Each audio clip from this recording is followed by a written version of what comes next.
Hey everyone, shohagatoz is here. Google কিছুদিন আগে তাদের পিক্সেল সিরিজের পিক্সেল 7 ফোনটি মার্কেটে লঞ্চ করেছে। তাই আজ আমরা এই ভিডিওতে ফোনের ফুল রিভিউ দেওয়ার চেষ্টা করব। চলুন কথা না বাড়িয়ে মূল ভিডিওতে প্রবেশ করা যাক। এটা হচ্ছে গুগল পিক্সেল 7 এর বক্স। অ্যাজ ইউজুয়াল যেমন পিক্সেল ফোনগুলোর বক্স দেখতে হয় ঠিক তেমনই দেখতে।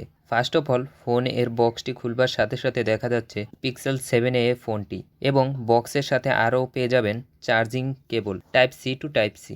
বক্সের সাথে আরও পেয়ে যাবেন type A to type C একটি অ্যাডাপ্টার, আর পেয়ে যাবেন সিম ইজেক্টর টুল আর কিছু ফোনের বেসিক ম্যানুয়াল।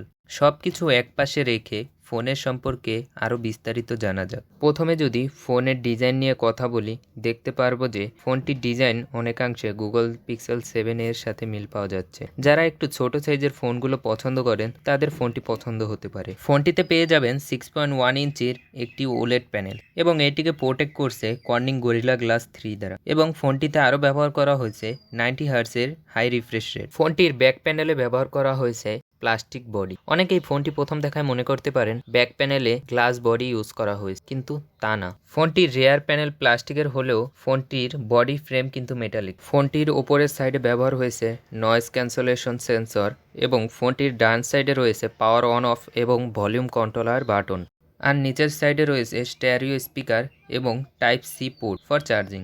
এত কিছুর মাঝেও একটি জিনিস মিসিং আছে, তা হচ্ছে 3.5 মিলিমিটার হেডফোন জ্যাক। ফোনটিতে প্রসেসর হিসেবে পেয়ে যাবেন গুগল টেন্সর G2। পিক্সেল 7 পাওয়া যায় 828 জিবি ভেরিয়েন্টে, আর স্টোরেজ টাইপ হলো UFS 3.1। ফোনটি কিন্তু লেটেস্ট অ্যান্ড্রয়েড 13 দিয়ে রান করেছে। আর ফোনের মেন ক্যামেরা হিসেবে পেয়ে যাবেন ডুয়েল ক্যামেরা 64 মেগাপিক্সেল এর ওয়াইড লেন্স, যাতে পেয়ে যাবেন OIS, আর 30 মেগাপিক্সেল এর আল্ট্রা ওয়াইড লেন্স। আর ফ্রন্ট ক্যামেরা হিসাবে পেয়ে যাবেন 30 মেগাপিক্সেলের আল্ট্রা ওয়াইড ক্যামেরা। ফোনটির মেন ক্যামেরা দিয়ে ভিডিও শুট এর সময় 4K রেজুলেশনে 30 বা 60 fps এবং 1080p রেজুলেশনে 30, 60, 120 বা 240 fps পর্যন্ত ভিডিও শ্যুট করতে পারবেন। আর ফোনটির সেলফি ক্যামেরা দিয়ে ভিডিও শ্যুটের সময় 4K বা 1080p যে রেজুলেশনেই ভিডিও শ্যুট করেন না কেন 30 fps পর্যন্তই শ্যুট করতে পারবেন। ফোনটিতে পেয়ে যাবেন 4385 mAh এর একটি ব্যাটারি, আর ফোনটিতে চার্জিং সিস্টেম হিসেবে সাপোর্ট করে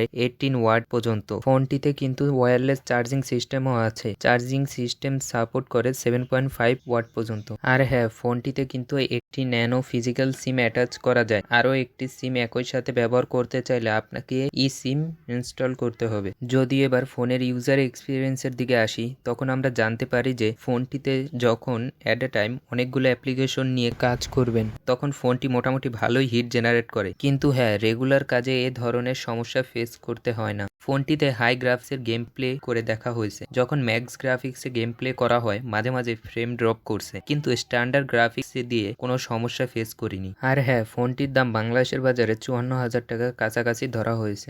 যদি কনক্লুশনে আসি, তাহলে যাদের ক্যামেরার জন্য ফোন চাই তাদের জন্য এই ফোনটা বেস্ট হতে পারে, কিন্তু যারা এই বাজেটে শুধু গেমিং ফোন চান তাদের জন্য অন্য ফোন আছে, সেগুলো দেখতে পারেন। আশা করি ভিডিওটি ভালো লেগেছে, আর ভিডিওটি ভালো লাগলে লাইক করতে ভুলবেন না, আর কমেন্টে জানাবেন ফোনটি আপনার কেমন লেগেছে।